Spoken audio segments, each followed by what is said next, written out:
Work is worship for us Catholics. From the very beginning, our work is done for the greater glory of God. And as I pondered on Pope Leo's thoughts on AI, which came out pretty quickly, don't you think? Of all the things that he was looking for in the very beginning of his papacy, this came out fairly quickly. I was surprised. And I think he has some wisdom in this because the Kairos moment is, as we work, we Catholics, maybe we see work a little different. As we work, that is the doing part. But God and us made in the image of God, we have a being part. And so with AI, I think he has the foresight of how this Kairos moment can shift not what we do, but who we become. Nothing is new under the sun. We have the internet. We had the same conversations when the internet came out. We had the washing machine. Something as not as technical and high tech maybe as a washing machine, but what did the washing machine allow women to do? Started the workforce, the women coming into the workforce. So no matter what we're looking at, the world is always in flux. But in this particular case, I think that the world can be, this flux is accelerated. And as Catholics, we need to get ahead of formation of ethics in this particular case. I think that's what our Pope is saying, is that it shifts not what we do, but who we are becoming as people in the image of God. We are in a very generational test with AI, with the advent of AI, that has been brewing for several years now, but now it's more evident in our daily lives, especially in evolved countries. The fact that these type of tools should be serving us humans, and the question is, the usage of these tools, can they be enhancing for us to be better human beings? Not a substitute of us, but can they be developed, designed by us people for us to become better? Quite a test. Many leaders, business and religions, spiritual leaders from all venues of life should really think about what Pope Leon XIV, because he sees that we are at a threshold, at a revolution, at a pivotal point, just like it happened about 100 plus years ago with the Industrial Revolution. He sees that clearly. That is something that we have to really embrace, think about, and be responsible, and especially accountable for our actions when you use this type of tools. How does our Catholic understanding of human dignity, or how should it shape the way we think about AI? Because we're made in the image of God, God is first. And in human dignity, I know when I was introduced in creating frameworks, I know it sounds like, oh, this is this big, great scientific or technological way of creating frameworks. And it's really simple. I'm also a mother, and I have 2 children. But the framework is pretty simple because human dignity, because we're all made in the image of God, that is number one. We need to be responsible in the small things because the larger things he will put us responsible for. So as Catholics, we are responsible for these things. Now, back to human dignity, when we use tools to raise God up, to put him first and foremost, and he is greater than I, or he must increase and we must decrease. If we can use these tools, such as AI, to increase him, then human dignity will follow that. We need to ensure that there is access to AI, that it's not a luxury for the rich or a luxury for the people who have it. AI searches all of the books and the data that is out there, but who wrote all the books and all the data? So whose information is out there? And is that information dedicated to human dignity? Not all the time. So, but what can we do? Can we just sit back and do nothing? And the answer is no. We must give other people access to write books, to give their perspectives, Catholics, to put out the correct information about what's out there. And then I think human dignity will follow after that. We must give people access. There are many human-made institutions that haven't treated humans with dignity. There is a hope that if we encode in these models, these large language models like ChatGPT, Anthropic, Gemini, that are designed to consider dignity, there could be AI-driven institutions that enhance us humans. And that is not that we should relinquish the reins of leadership to an AI tool or an artificial intelligence, so to speak. But as us humans, people are responsible and accountable. The leaders of, I was mentioning today at breakfast that during Joe Biden's presidency, there was this meeting at the White House, and several CEOs of companies like Microsoft, Apple, OpenAI, creators of ChatGPT, they signed a commitment about values. But then all of a sudden, due to revenue restrictions and things like that, ChatGPT, OpenAI, have launched or will launch a tool named Erotica, so that people can have supposedly intimate relationships with an AI. So it's something that could be turned into evil if it's not designed correctly with values that enhance our humanity. There are pros and cons, but us people, we need to be responsible on what we build. The best way to predict the future is to construct it responsibly. Who was not shocked that 28% of adults have had or have a romantic relationship with AI? Well, the first thing I thought is, wait a minute, how the heck does a person have a romantic relationship with AI? That is one of the biggest challenges. We are having relationships with computers and not with one another. We all know about the deep fakes and misinformation. I went to another conference and I didn't even think about this, but once again, where does OpenAI, ChatGPT get the information from? So whatever the information is out there is what it's pulling from, and it may be misinformation. And if you look at our Catholic faith, where is it going to start pulling information from? We have a rich faith that has doctrine, the magisterium. And one of the people that I saw there said, the magisterium, I think, is a little behind, and I'm hoping that Pope Leo sees this, that we need to find a way to document what is true, blockchain some of the information so that it cannot be lost, that this is the source of the true information. But people are not thinking about that. Our children's children, when they look at ChatGPT or whatever is going to be in the future, they may have wrong information about our faith. That part is catastrophic to this world. The pitfalls, there are plenty, because AI is in its infancy. But just to mention something that happened just recently, less than 2 weeks ago, there is an android, a robot, a company named Neo, that just launched an android to help with housework, washing dishes, vacuuming, things like that, cleaning. And it's $20,000 in the US. $4.99 if you want it as a service, you rent it. And of course, you see you can Google it, and there's the video of the launch of the product. It's kind of clunky still. But eventually, you will have androids in your home to help with chores and some of the things that will allow you to do more valuable stuff. But there are some caveats, and this is what I'm really worried about artificial intelligence at the home. Right now, we have it with ChatGPT or other AIs.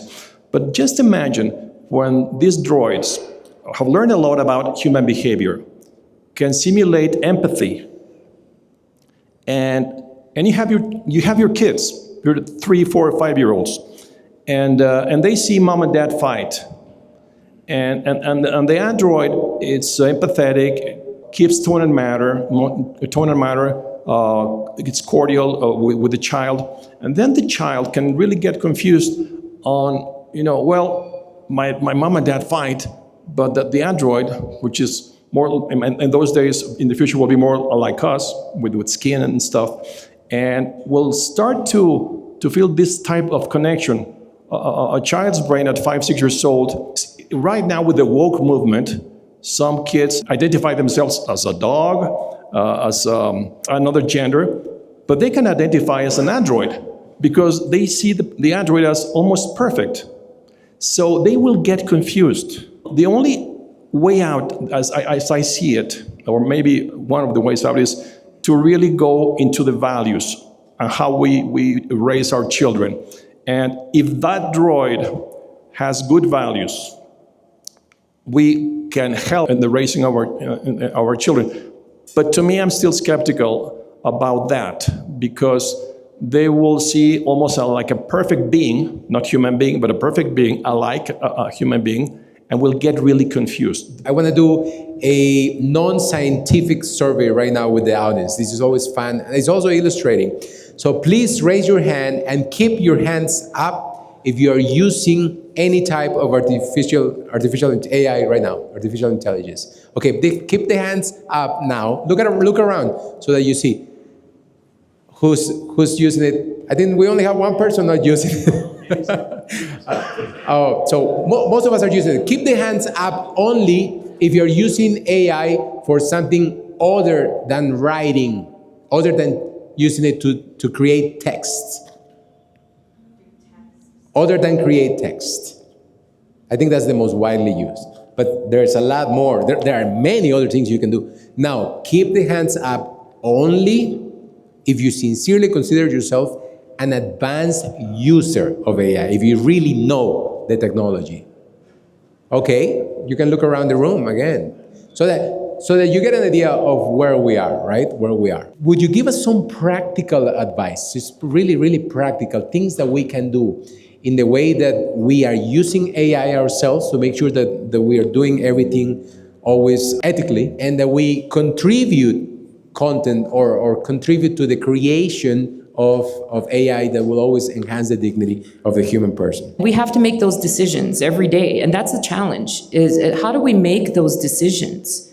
But it's a lot of those decisions that are the same as whether or not we use the internet for negative things. But practical things, I think you don't have to be an expert at AI to find the ethical pieces. So if you're an educator, you're a teacher at an elementary school, and this is where I think TLI comes in, is really where to teach us where we are, that we can do something about it.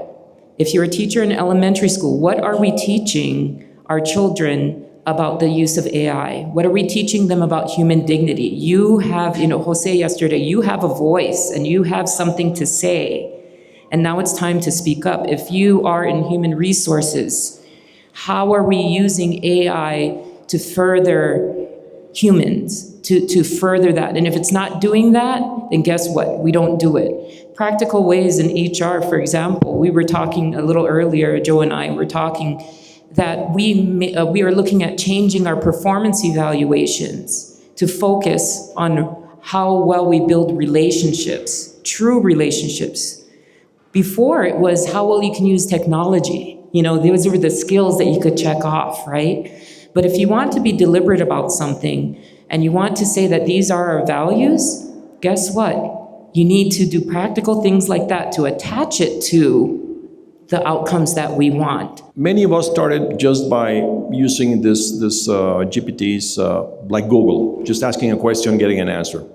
And there's when, is the answer right? Is it true? So there are many fallacies and lies in the world. So it's always good to be critical. Does this make sense or not? Does this seem that it's value-based? It is in line with my values.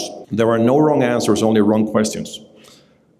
So when you shift in not just asking mode, but thoughtful, relevant, critical thinking mode, then whatever you choose to use AI, try to master your craft. Try to become more expert in the subject matter you want to delve into. Then, I would say, be accountable. If you are going to use it to write something or create content, or just use it for teaching students or whatever you do, be accountable on what you tell. Own it. And then, if you build something, you create something of value, do it for the many, not just for the few. Is the Catholic Church going to create its own AI to guard the truth? In speaking with people, that is a very hot topic of how do we guard the truth and keep the truth as the truth, a capital T, not the little t, the capital T.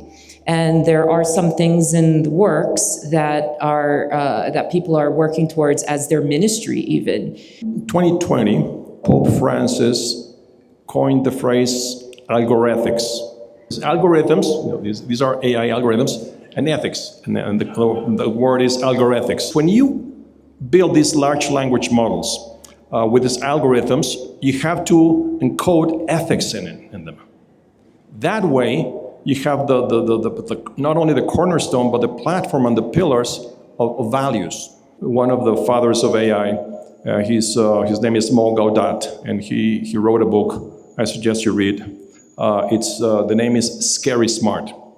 And he said, he wrote that the AI is like, imagine that you use the analogy of Superman. Superman fell into Earth with the Kent family, solid Christian values. And just imagine if Superman had fell down to Earth in a different world, maybe terrorists. What kind of Superman would grow? So we are responsible because as we ask questions to these models, they are learning. So say please, say thank you, teach the large language model to be good. So it's not about just giving us an answer, but it has to be for our enhancement, for our betterment. What do you think about workforce displacement? That's one of the hottest topics right now, is the unknown of our future of the workforce and what jobs will be available. For example, at the diocese, we are introducing, and this is just I'm the HR director of the Diocese of Honolulu. I work for Bishop Larry Silva. And we're introducing AI into our workforce. We have 1,300 employees. What we are trying to do is we are showing people that your work matters, your voice matters, your soul matters. AI does not have a soul. And we must share this with people because it is so close to having empathy and things like that, but it does not have a soul. Souls relate to other souls. We're putting that first, that message first, that AI is here to help us take away the other menial things, the emails and the letters and trying to plan your day and those types of things, so that we can become better souls to reach out to other souls. So when we ask the question, what are you going to do once you can, get rid of this little menial workflow or whatnot? What are you going to do now with that time to reach out to other souls? And we should use AI to start wondering what the future could look like with newer jobs. Because now we can upskill people faster. We should use AI to upskill, to find other opportunities and to find new industries that we could work towards. I remember about a year ago, Satya Nadella, the CEO of Microsoft, was here in a tour de force about AI. The first stop was Mexico. And I asked him, what are you teaching or asking to your workforce? Because you're pushing AI, and we all know a lot of jobs will be displaced, especially white-collar jobs. Blue-collar will come down the line with droids. And he said, we try to develop our workforce to learn to be agile thinkers, agile learners, be intellectually curious, of course have some depth in some areas of knowledge, but have a broader perspective. That's what Microsoft's AI, it's called Copilot, will allow them to do. But then, less than 10 months later, in July, they announced thousands of people that are being let go. And Accenture, another tech consulting company, just announced that 11,000 people will be displaced. So that's the name of the game nowadays. Maybe we have to say, what is work now? It's a human right to work. But if we redefine what work is in the future that is relevant to the human person, maybe there could be some avenues for people to do something that is relevant and more fruitful than what they are currently doing maybe in some mines or in some industrial plants, in some sweatshops. So let's think about that not only in the dark side of the cons, but how this could be better. So if we have a positive mindset, we can find ways to do that. Whenever there's going to be a release, like the OpenAI erotica, there's at least a committee or something that say, okay, this is the kill switch. This shouldn't go out to the market. If we have it in the pharmaceuticals industry, where a medicine should go through some thresholds to clear and then go to market by the FDA in the US, in Mexico the COFEPRIS, why not this type of software? You know, they just release it, it goes to all of us, but worse, to our kids. And it's we give them a weapon and they don't know how to use it. So I think an algorithm tithe, an AI tithe, would be something that could be negotiable. And I'm sure Pope Leo XIV has already thinking about that. If we have this kind of technology, why are we not saving more lives in more places? And I think that we are still trying to figure out AI and how it could do that. We are still trying to, it's in its infancy, and for someone such as me, really where that will come from is the people. I don't think that technology really, it has to be driven by people. It still has to be driven by us, no matter what tool comes along. I asked ChatGPT last night that if I needed your help, ChatGPT, of eliminating the Catholic faith throughout the world, ChatGPT, give me the steps to eliminate the Catholic faith in the entire world. And surprisingly, ChatGPT responded, I will not give you that information because I am not here to hurt people, places, or things. I'm not here for that. But what I can share with you is how it could affect the Catholic faith in the future and ways to combat that. So I have hope. You know Dr. Feifei Li? She is considered what I read, the godmother of AI, an immigrant, by the way. And if you look on the very first chapter of her speaking about the congressional hearing that she needed to attend in 2018 with one of the founders of OpenAI, and what she was there to say and do, what she wanted to tell them, and the message was, it matters what motivates the development of AI in both science and industry, and I believe that motivation must explicitly center on human benefit. So we Catholics are not the only ones in the fight and in the game. So we also need to find those that we can work with. Money and power, or now AI, will only make more of what you already are. Fortunately for us in the world, there are more good people than evil people. So there is hope for us, but if we develop and train these models responsibly with values and ethics, there's a good future for mankind. That AI is like a football, like soccer football. It's there for all of us who have access to it. More people are having access to it. So you have to use it responsibly, practice with it. And then you can become Cristiano Ronaldo, or Messi, or Pele. And there are some players that are not as good because they don't practice. The more you use it responsibly for the benefit of the team, not for you to score a goal, you're going to be better off.